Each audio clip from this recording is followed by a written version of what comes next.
જાગૃતતા લાવવા માટે આપણે શું કરી શકીએ? જાગૃતતા લાવવા માટે અત્યારે અમે લોકો કુપોષણ પરથી સુપોષણ અભિયાન ચલાવી રહ્યા છે. પ્રોજેક્ટ વાત્સલ્ય છે અમારા પ્રોજેક્ટનું નામ, જેમાં અમે લોકો વસાહતોમાં ઘરે ઘરે જઈને જે 6 મહિનાથી લઈને 4.5 વર્ષના બાળકો છે એને શોધીને એની માતાને, અગર એ માતા પ્રેગ્નન્ટ છે કે ધાવણ આપી રહી છે તો એને સમજાવી રહ્યા છે.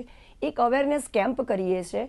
એ કેમ્પમાં અમે લોકો શું ખાવું, શું ન ખાવું, બાળકને શું ખવડાવવું એ બધાની સમજ આપીએ છીએ.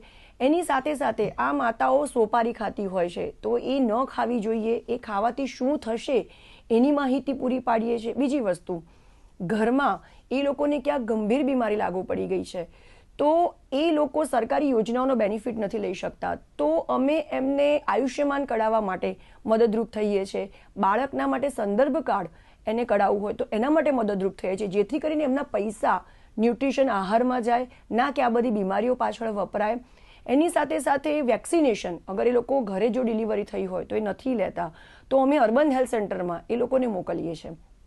તો સૌથી વધારે અમે જે જોયું એમાં એવું છે કે બધી જ ફેસિલિટી એમની સામે મૂકી દેવામાં આવે છે પણ એમને સમજ નથી.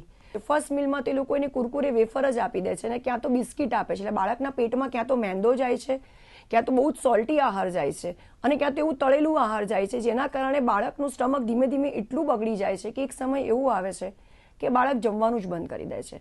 જે અમે કામ કરીએ છીએ જેમાં અમે અવેરનેસ, ટ્રીટમેન્ટ અને પ્રિવેન્શન પર કામ કરીએ છીએ. આજે કોઈ બી ગવર્મેન્ટ છે કે અમે ક્યાં સુધી માતા સાથે રહેવાના છીએ? અલ્ટિમેટલી બાળકનું ધ્યાન તો માતાએ જ રાખવાનું છે. તો માતાએ જ ઘરમાં એવું જમવાનું બનાવવું જોઈએ જેથી કરીને બાળકને કુપોષણ ના થાય. બીજું, એણે પોતે પણ એ તકેદારી રાખવી જરૂરી છે. અગર એ પ્રેગ્નન્ટ છે તો અમે જોયું છે કે એક માતા 20 વર્ષની ઉંમરે 4 બાળકોની મા બની ગયેલી હોય છે, જેના કારણે એવું થાય છે કે બાળકને ન્યુટ્રિશન આહાર તો મળતો જ નથી. એના માટે અમારા કાઉન્સિલર, અમે લોકો 3 મહિના સુધી એક વસાહતમાં રહીએ છીએ અને સતત અમારા કાઉન્સિલરમાં એમની માતાને સમજાયા કરે છે કે તમારે ઘરમાં જમવાનામાં જ ફેરફાર. સિમ્પલ સાદું છે કે આજે તમે જુઓ કે એક મુઠ્ઠી દાળ, આપણે જે ગુજરાતી દાળ પીએ છે એ તો પાણી પીએ છે, પણ જે પંજાબી દાળ છે, જે જાડી દાળ છે, એકચ્યુઅલી જાડી દાળ ખાવાની જરૂર છે. એના દિવસ દરમિયાન બાળકને 2 ગ્લાસ દૂધ આપવાની જરૂર છે, એને પોતે પણ દૂધ પીવાની જરૂર છે. સાથે સાથે હું તમને એક સરસ વાત કહું કે સરગવો એ સૌથી કહેવાય ને કે બેસ્ટ ઉપચાર છે.